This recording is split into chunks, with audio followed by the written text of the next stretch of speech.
নমস্কার বন্ধুরা, আমি Sanchita's essence stitching tutorial YouTube চ্যানেলে আপনাকে স্বাগতম। আজকে আমরা প্রিন্সেস কাট আনারকলি কুর্তি কাটিং এবং স্টিচিং দেখব। এর জন্য আমরা এখানে নিয়েছি 2.5 মিটার কটন ফ্যাব্রিক। তো এই 2.5 মিটার ফ্যাব্রিকটার ওয়েট রয়েছে আমার এখানে 43 ইঞ্চ। তো এই 43 ইঞ্চ এখানে ওয়েট রয়েছে। আমরা কুর্তিটাকে লেন্থ ওয়াইজ ফোল্ড করেছি, তারপরে ওয়েট ওয়াইজ ফোল্ড করে নিয়েছি। এই দেখুন, আমি এখানে 4 ফোল্ড করেছি। খোলা দিকটা আমার দিকে রয়েছে আপাতত, আর বন্ধ দিকটা আপনার কাছে দিকে। এইভাবে 4 ফোল্ড করব এবং টান করে 4 ফোল্ড করব, যদিও এখানটা আমি আবার ঘুরিয়ে দেব। তো দেখুন, এই রকমভাবে আমরা টান করে নেব। এবার এই নিচের দিকে আমাদের এই যে উপরে যেখান থেকে আমরা মেজারমেন্টটা নেব, এখানটায় অসমান রয়েছে। তাই প্রথমে এই অংশটাতে আমাদের সমান করে নিতে হবে, না হলে পারে আমরা সমান লাইন পাবো না মেজারমেন্টের জন্য। তাই আপনার ক্ষেত্রেও যদি এরকম ব্যাপারটা হয়, তাহলে আপনাকেও আগে সমান করে নিতে হবে। তো এই রকমভাবে আমরা সমান করে নিয়ে পুরো মেজারমেন্টটা নেব। খেয়াল রাখতে হবে আপনি যে কুর্তিটা কাট করছেন সেখানে যে প্রিন্টটা ব্যবহার করছেন সেটা যেন একই দিকে থাকে। প্রিন্ট যদি এদিক ওদিক ঘুরে যায় তাহলে সেটাকে ঘুরিয়ে নিতে হবে।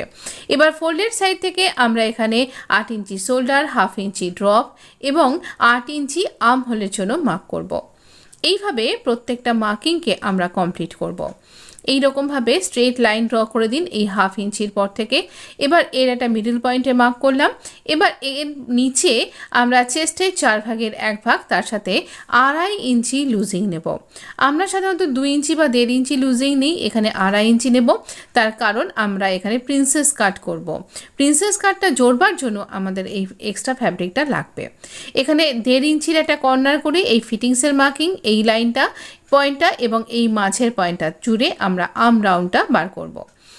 এরপর আমরা এখানে ফ্রন্টের টেপটা পরে নেব। 15 ইঞ্চি শোল্ডার থেকে আমাদের ওয়েস্টের লেন্থটা, এখানে ওয়েস্টের 4 ভাগের 1 ভাগ, তার সাথে 2.5 ইঞ্চি এক্সট্রা ওই প্রিন্সেস কাট কুর্তির জন্য কিন্তু এখানে এক্সট্রা নিতে হবে। এখানে 2 ইঞ্চিতে ফুল বাস্টের জন্য মার্ক করতে হবে। আর এরপর এই রাউন্ডটা, এই অংশটা আমরা এই আমাদের ওয়েস্ট লাইনের সাথে মিলিয়ে দেব। ওয়েস্টের পর থেকে পুরো লেন্থটা, যে এখানে আমি মোটামুটি 47 ইঞ্চে মার্ক করছি, তো সেই পর্যন্ত আমরা এখানে পুরো লেন্থটা, যা লেন্থ তার থেকে 2 ইঞ্চি বেশি নেবেন, কারণ আমরা কলি জয়েন্ট করব। তো এখানে এই রকমভাবে আমরা পুরো ওয়েস্টের পর থেকে পুরো লেন্থে আমরা এ লাইন সেভ করে মার্ক করে দেব। দেখুন, এভাবে ইঞ্চি টেপকে দিয়ে করতে পারেন বা স্কেল দিয়েও আপনি জয়েন্টটা করতে পারেন। তো এই এ লাইন কুর্তির নাম এই জন্যই এটা, যেটা এ লাইন সেভ করে কাট করা হয়। তো এটা একটা আনারকলি, অথচ এই লাইন সেভ করেই কাটা হবে। এবার দেখুন, আমরা একটু জুম করে দিয়েছি। যেখানে চেস্টের মার্কিং ওয়েস্টের মার্কিং করেছি, সেখান থেকে ফোল্ডেড সাইড থেকে আমি 4 ইঞ্চিতে মার্ক করছি। যদি আপনি স্মল সাইজের জন্য করেন তাহলে 2.5 বা 3 ইঞ্চিতে করুন। আমি এখানে মিডিয়াম টু লার্জ সাইজের জন্য করছি, তাই 4 ইঞ্চিতে মার্ক করলাম। এবার আপনি ফুল বাস্ট পয়েন্টের জন্য মার্ক করুন। আমার ফুল বাস্ট পয়েন্ট 10.5 ইঞ্চি, সেখানে মার্ক করলাম। এরপর এই ইঞ্চি টেপকে গোল করে ঘুরিয়ে আমরা আর্ম রাউন্ডের মেজারমেন্ট নেব। তারপর আবার ইঞ্চি টেপকে ফোল্ড করে এখান থেকে আমরা আর্ম রাউন্ডের হাফ মেজারমেন্ট নেব। হাফ যেখানটায় হচ্ছে, এই মেজারমেন্টের নেবার পরে এই হাফ পয়েন্টটা আর এই ফুল বাস্ট পয়েন্টকে আমরা স্ল্যান্ট একটা রাউন্ড লাইন দিয়ে জয়েন্ট করে দেব। একদম সোজা দেবেন না, রাউন্ড একটু রাউন্ড হয়ে যাবে কিন্তু। এবার এখান থেকে আমরা মোটামুটি 6 ইঞ্চি নিচে একটা স্ট্রেট লাইন ড্র করব।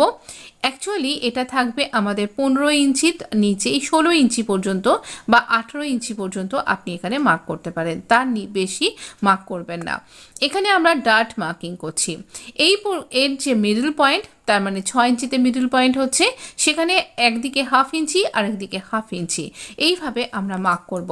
এই মার্কিং পয়েন্টটা আমাদের ক্রমশ সরু থেকে মোটা থেকে সরু, সরু থেকে মোটা, দুদিকে সরু থাকবে, মাঝখানটায় মোটা চওড়া থাকবে। এরপর এখান থেকে নিচে আবার আমরা এ লাইন সেভ করে মার্ক করব। যে প্রিন্সেস কলিটা জয়েন্ট হবে সেটাও এ লাইন সেভ করেই জয়েন্ট হবে, তাই এখানটাতেও আমরা এ লাইন সেভ করে মার্ক করব। এই নিচের দিকে কোনখানে আমরা মার্ক করলাম এখানে দেখা যাচ্ছে না, আমি একটু বাদেই দেখিয়ে দিচ্ছি। এখানে আমরা নিচের দিকে 9 ইঞ্চিতে মার্ক করেছি। পুরো যা ঘের তার মোটামুটি অর্ধেক এইরকম নেব এবং স্কেল দিয়ে এখানটা আমরা জয়েন্ট করব, যাতে এখানটা একদম টান সোজা হয়। আমি দেখিয়ে দিচ্ছি কীরকমভাবে এখানটাতে 9 ইঞ্চিটা হচ্ছে। একদম আমাদের ফোল্ডের সাইড থেকে 9 ইঞ্চিতে আমরা এই ঘেরাটা পুরোটা মার্ক করব। এই দেখুন আমি একটু ক্যামেরাটা ঘুরিয়ে দেখিয়ে দিচ্ছি আর লিখেও দিয়েছি এটা 9 ইঞ্চি। এবার আমরা এখানে দাগ বরাবর কাট করব। এবার এই ডার্ট পয়েন্টটা, এই ডার্ট পয়েন্টে যেখানে আমি মার্ক করেছি সেই ডার্টটা আপনি সেলাই করে জুড়তে পারেন বা কেটে বাদ দিতে পারেন। 3 ইঞ্চি আমাদের নেকের উইডথটা মার্ক করলাম এবং শোল্ডার স্লোপের সাথে এখানে 1/2 ইঞ্চি জুড়ে দিলাম। এবার পুরো দাগ বরাবর আমরা এখানে কাট করব। প্রথমে এখানে তো আমরা ফ্রন্টের ডেপথ দিইনি, তাই এই আর্মহোল থেকেই মার্ক করব আর এখানে পুরোটা এভাবে কাট করছি। এই যে পাশে ফ্যাব্রিকটা, এটা কিন্তু আমাদের কাজে লাগবে, তাই অবশ্যই এটাকে সংরক্ষণ করুন। তো এই রকমভাবে আমরা এখানটা কাট করব, পুরোটা ওইভাবে দাগ বরাবর কেটে ফেলবেন না। এবার আমরা এখানে প্রিন্সেস লাইনটাকে কাট করছি এবং খেয়াল রাখুন আমরা এখানে যে অংশটা এই প্রিন্সেসের যে ডার্টটা সেটা কিন্তু আমি এখানে কেটে বাদ দিয়ে দিলাম, যাতে করে আমাদের সুবিধা হয়। আবার এদিক ওদিক করে পুরো 4 ফোল্ড ফ্যাব্রিকে দাগ দিতে হবে, তার থেকে 4 ফোল্ড ফ্যাব্রিকেই একসাথে কেটে বাদ দিয়ে দিয়েছি, যাতে এতে কি হয় খুব সুন্দর প্রিন্সেস লাইনের জন্য একটা ভালো শেপ তৈরি হয়। যে কারণে প্রিন্সেস কাট কুর্তিটা তৈরি করা, একটা ভালো বডি ফিটিংস, ভালো বডি শেপের জন্য এটা তৈরি করা হয় এবং পরলে ভীষণ সুন্দর লাগে। আনারকলি ড্রেসের ক্ষেত্রেও ভীষণ সুন্দর লাগে। দেখুন এখানটা এরকম দেখতে লাগছে। এবার আমরা এখানে এই মাঝখানে যে ফাঁকটা তৈরি করলাম সেখানে এই কলিটা জয়েন্ট করব। কলি কোথা থেকে পাবো? এই যে সাইড থেকে যে অংশটা বেরিয়ে গেল সেখানে ওপরের দিকে নিচ থেকে ঘুরিয়ে দিয়েছি, 1 ইঞ্চি মতন ফ্যাব্রিককে কেটে বাদ দিয়ে বাকি ফ্যাব্রিকটা যতখানি আমাদের লেন্থ সেই অংশটা আমরা এখানে কলি হিসেবে জয়েন্ট করব। কিভাবে করব? যেটা আমাদের দেখুন একটা কলির মধ্যেই এখানে একটা সোজা দিক রয়েছে যেটা আপনার দিকে রয়েছে আর আমার দিকটা কিন্তু স্ল্যান্ট ওয়েতে রয়েছে। এই স্ল্যান্ট ওয়েতে থাকা দিকটা আমরা ফ্লেয়ারটা বাড়ানোর জন্য কাজে লাগাবো, কারণ আমরা এখানে এই ঘেরাটা বাড়াতে চাইছি। আর স্ল্যান্ট ওয়েতে যেটা রয়েছে সোজাভাবে যেটা রয়েছে সেটা আমরা ভেতরের দিক করে রাখবো। 1 ইঞ্চি কেটে দিলাম আর মাঝখানে এখানটা জয়েন্ট করব। আর বাকি যে ফ্যাব্রিকটা রয়েছে উপরের দিকে চওড়া সেটা দিয়ে কিন্তু আমরা স্লিভ তৈরি করেছি। স্লিভের ভিডিও আমি এর আগে আপলোড করে দিয়েছি। এই মাঝখানে এই 4টে পার্টের জন্য আমাদের 4টে কলি কিন্তু বেরিয়ে এসছে। এই স্লিভটা আমি আগে আপলোড করে দিয়েছি, আপনি যদি দেখতে মনে করেন তাহলে প্লিজ একবার চেক করে নিতে পারেন। আমি আই বাটনে এবং ডেসক্রিপশন বক্সে লিঙ্কটা দিয়ে দেবো। এবার দেখুন আমরা কলিগুলো কি করে জয়েন্ট করব। মাঝখানে আমাদের বড় কলিটা থাকছে, এর পাশে থাকছে আমাদের এই ছোট এক্সটেন্ডেড কলি, যেটা আমাদের এই 15 ইঞ্চি ওয়েস্ট লাইন থেকে কিন্তু জয়েন্ট হবে। আর তারপরে থাকবে আমাদের এই প্রিন্সেস কাটের কলি, যেটা এর পরে জয়েন্ট হবে। কি করে কলিটা জয়েন্ট করবেন আমি একবার পিন দিয়ে দেখিয়ে নেব আগে, তারপরে আপনাকে কলিটা জয়েন্ট করাও শিখিয়ে দেব। এখানে দেখুন আমরা এখানে প্রথমে ওয়েস্ট লাইনের পর এখানে ওয়েস্ট লাইনে যেখানে মার্কিংটা রয়েছে সেখানে আগে ইঞ্চি টেপ দিয়ে ভালো করে মার্ক করব। প্রথমে এভাবে সাজিয়ে নিচ্ছি। আমাদের মাঝখানে একটা কলি, দুপাশে দুটো কলি, তাহলে 3টে কলি, আরও দুটো কলি, মানে এটা 10 প্যানেল একটা আনারকলি কুর্তি ডিজাইন তৈরি হচ্ছে। তো এখানে 15 ইঞ্চিতে যেখানে আমি মার্ক করলাম সেখানটাতে আমরা এখানে পিন দিয়ে আটকে নিচ্ছি 1/2 ইঞ্চি ওপরে রেখে। 1/2 ইঞ্চি এখানে ওপরে রেখে আমি পিন দিয়ে আটকে নিচ্ছি আমাদের মেন পার্টের সাথে। তারপর প্রিন্সেস লাইন যেখান দিয়ে জয়েন্ট হবে সেখানটাতে প্রিন্সেস কাট যে কলিটা রয়েছে, প্রিন্সেস কাটের যে কলিটা সেটাকে জয়েন্ট করছি। তাহলে আমাদের ফ্রন্টে 5টা কলি আর আমাদের ব্যাকে 5টা কলি, মোট 10 প্যানেল কলি কুর্তি আনারকলি কুর্তি ডিজাইন আমি আপনার সাথে শেয়ার করছি। আনারকলি কুর্তি বিভিন্ন রকমের হয়ে থাকে, বিভিন্নভাবে কে কাট করা যায়, এটা একটা রকম। কলি জয়েন্ট কি করে করছি দেখুন। এখানে মেইন পার্টটার সাথে বড় চওড়া মাঝের পার্টের সাথে 1/2 ইঞ্চি ওপরে এই যে আমাদের ছোট কলিটা সেটাকে এখানে জুড়ে দিচ্ছি।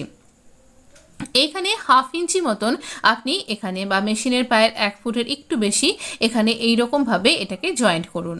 এই একদম টানাটানি করবেন না, কারণ বেশ কিছুটা অংশ আমাদের ওরেভ হয়ে আছে, তাই যেমন যেমন যাচ্ছে আপনার স্টিচিংটা সেভাবে একদম এন্ড পর্যন্ত স্টিচ করে দেখবেন। একটুখানি কিন্তু ছোট বড় হচ্ছে, তাতে ভয় পাবার কিছু নেই, ওটা হবেই। এরপর আমরা প্রিন্সেস লাইনটা একদম যে এখানে কার্ভ লাইনটা রয়েছে এই কার্ভের সাথে এই কার্ভটাকে মেলাবো। এই কোণার সাথে এই কোণাটা মিলিয়ে এখানেও কিন্তু একেবারে না টেনে, একদমই টানবেন না, তাহলে পুরো শেপটা নষ্ট হয়ে যাবে। তাই এই রকমভাবে একটু একটু করে স্টিচ করে করে ঘুরিয়ে ঘুরিয়ে আমরা স্টিচ করব। যে কার্ভ বরাবর আমাদের কাটিংটা করা হয়েছে সেই কার্ভ বরাবরই কিন্তু আমরা স্টিচ করব। দুটো পার্টকে মুখোমুখি ধরবো, ধরে স্টিচ করব। এবার এলো আমাদের এই ছোট কলিটা। এবার এই কলিটার ওপর দিয়ে কিছুটা অংশকে এইভাবে স্টিচ করলাম, করে একদম কলিটার কাছেই চলে এলাম, কলিটার ওপরে। এবার কলিটার সাথে এভাবে স্টিচ করব। এইভাবে কলি জয়েন্ট করলে একদম ফিনিশিংয়ের সাথে কলিটা জয়েন্ট হবে। আর এই দেখুন কতটা সুন্দর ফিনিশিংয়ের সাথে জয়েন্ট হয়েছে, একটু বোঝা যাচ্ছে না কোনো এখানে, তো কত সুন্দরভাবে এটা জয়েন্ট হয়েছে। এই রকমভাবে আমরা প্রত্যেকটা কলিকে জয়েন্ট করে নিয়েছি। এবার কলি জয়েন্টের পর আমরা ফ্রন্টের ডেপথ মার্ক করছি 0.75 ইঞ্চ মাঝখানে রেখে এই দুপাশে দুটো দাগকে সরু করে দেব। এবার এই রকমভাবে আমরা ফ্রন্টের ডেপথটা কাট করব। এইটা কাট করতে গিয়ে মনে পড়লো, আরে আমি তো এখানে শোল্ডার স্লোপটাই কাট করা হয়নি, শোল্ডার স্লোপটা কাট করলাম। তো ব্যাক প্যানেলেও শোল্ডার স্লোপটা কাট করব। এই কলি জয়েন্টের পর এখানটা অসমান হয়ে থাকবে, তাই জন্য এই রকমভাবে 2.5 ইঞ্চি একটা গোলাই দিয়ে দেবো এবং নিচের অংশটাকেও সমান করে দেব। এবার আমরা আমাদের ব্যাক পার্টের জন্য নেকের জন্য মার্ক করছি 3 ইঞ্চি বাই 2.5 ইঞ্চি। এইরকমভাবে একটা রাউন্ড নেক তৈরি করে নিলাম। এখানে নেকটা কি করে করেছি একটা শর্ট ভিডিওর মাধ্যমে আপনার সাথে শেয়ার করেছি, তো এই রকম পরে আপনি দেখতে পাবেন বা হয়তো আজকেও দিতে পারি। তো এবার আমরা একটা ফ্রন্ট নেকের জন্য মার্ক করছি। ক্যানভাস পেপার নিয়েছি, তাকে ফোল্ড করে ফোল্ডের সাইড থেকে 3 ইঞ্চি নেকের উইডথ, তারপরে 4.5 ইঞ্চি নেকের লেন্থের জন্য মার্ক করলাম। এখানে একটা বক্স তৈরি করব। এই বক্সের মধ্যে নিচে আমরা 0.75 ইঞ্চ ফোল্ডের সাইড থেকে মার্ক করব। এবার এই একদম নিচ থেকে 1 ইঞ্চিতে মার্ক করব, আর এই মাঝখানে থাকলো 5 ইঞ্চি। সেই 5 ইঞ্চিটাকে আমরা একটা ভি নেকের সাথে ভি নেকের শেপ করে জুড়ে দেব। আর এই বক্সের মধ্যে একটা রাউন্ড শেপ ড্র করব। পুরো শেপটার পাশ দিয়ে 1 ইঞ্চি করে মার্ক করব। এই 1 ইঞ্চি করে মার্ক করে সমান 1 ইঞ্চি করে করতে হবে, কারণ এই নেকটা আমাদের বাইরে বার হয়ে আসবে। তাই কখনোই এই নেকটার কোনো অংশটাই অসমান হওয়া যাবে না। একদম সমান মাপ করে 1 ইঞ্চি তো 1 ইঞ্চিই করতে হবে। আপনি 0.75 ইঞ্চিও করতে পারেন, কিন্তু আমার মনে হলো 1 ইঞ্চি করলেই বেশি ভালো লাগবে। তাই 1 ইঞ্চি আমি এরকম চওড়া নিয়ে এখানে মার্ক করলাম। এবার এই অংশটাতে পিন দিয়ে আটকে নিচ্ছি যাতে আমার মেজারমেন্টটা সরে নড়ে না যায়। এই রকমভাবে আমরা পুরোটাকে কাট করে নেব। এই রকমভাবে পুরো নেকটাকে আমরা এইভাবে কাট করে নেব। ভীষণ সুন্দর এবং খুব ট্রেন্ডি একটা নেক ডিজাইন আমি আপনার সাথে শেয়ার করছি। এই অংশটা 1/2 ইঞ্চি আমরা এখানে কাট করব, যাতে আমাদের শোল্ডারটার এই নেকটা যখন আমরা জয়েন্ট করব তখন যেন কোনোভাবে নড়ে চড়ে না যায়, একদম পারফেক্টভাবে এটা জয়েন্ট হয়। ভিটা একদম শার্প ভি হবে। এইভাবে আমরা এখানটাতে কাট করে নেব। এবার এখানে যে ফ্যাব্রিকের মধ্যে আপনি এটাকে আটকাতে চান তার সোজা দিকে এটাকে স্টিক করে নিন আয়রনের সাহায্যে। আমার এইভাবে আয়রন করা হয়ে গেছে। আমি এখানে কুর্তিটার যেটা রং সাইড সেখানে মার্ক করলাম, মিডিলে একটা কাট করে মার্ক করলাম। আমাদের এই প্যাটার্নটারও মিডিলটাতে এইরকম ফোল্ড করে একটা মার্ক করলাম। দুটো মিডিলকে এইভাবে পিনের সাহায্যে আমি এভাবে জয়েন্ট করে দিচ্ছি। এবং খেয়াল রাখতে হবে আমাদের এই যে কুর্তিটার মাঝখানে যে পয়েন্টটা সেটা এখানে একটা ইমপ্রেশন ক্রিয়েট হয়ে থাকে, তার সাথে এই মিডিলের ভিটা যেন একসাথে সুন্দরভাবে মিলে যায়। এবার ক্যানভাসের ধার ঘেঁষে ঘেঁষে যেভাবে আমাদের নেকটা মার্ক করা আছে সেইভাবে নেকটাতে আমরা এখানে স্টিচ করব। একদম শার্প ভিতে গিয়ে আটকাবো এবং ছুঁচকে লক করে আবার আমরা পুরো নেকটাকে কমপ্লিট করব। এই রকমভাবে নেক ডিজাইন আপনি অনেক রকমভাবে করতে পারেন। আমার ইচ্ছা রইল আপনাকে আরও অনেক রকমভাবে এটাকে শেয়ার করার। তো এই রকমভাবে নেকটাকে কাট করলাম। এইভাবে ভেতরের অংশটাকেও কাট করলাম। পাকিস্তানি যে সমস্ত কুর্তির নেক ডিজাইনগুলো আমরা দেখে থাকি সেগুলো খানিকটা এরকম টাইপেরই হয়ে থাকে। গোল্ড অংশটাতে ছোট ছোট কাট করলাম, এক্সট্রা ক্যানভাসটাকে বাদ দিলাম। খেয়াল রাখবেন আপনার স্টিচ এবং স্টিচিং লাইনটা যেন কেটে না যায়, ক্যানভাসটাও যেন কেটে না যায়। তো এক্সট্রা ক্যানভাসটা কেটে বাদ দিলাম। এবার এটাকে টার্ন করব, টার্ন করে সামনের দিকে বার করে নেব। এবার আপনি একটু আয়রন করুন।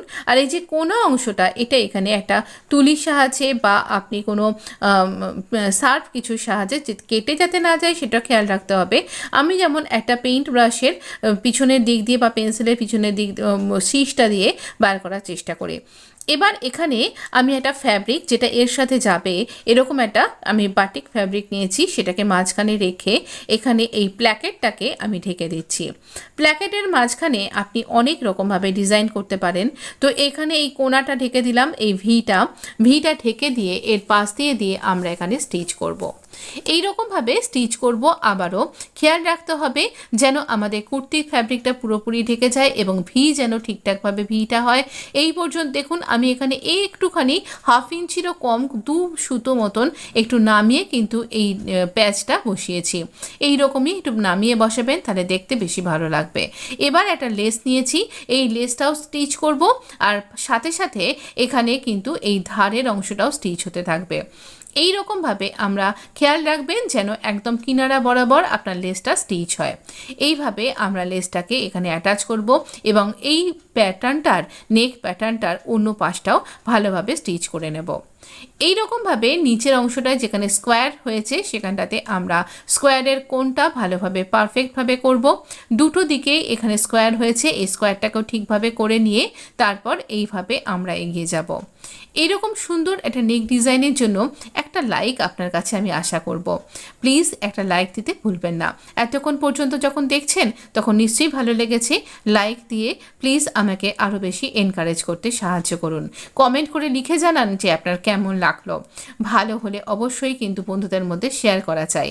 আমাদের নেক ডিজাইন রেডি। এবার আমরা শোল্ডারটা জয়েন করে হাতাটা জয়েন করে নেব। শোল্ডার যখন জয়েন করবেন তখন এই শোল্ডারের ব্যাক যে আমাদের যে ব্যাক নেকের যে পটিটা রয়েছে সেই পটিটা এরকমভাবে রেখে আমরা এটাকে টার্ন করে সামনের দিকে ঘুরিয়ে নেব।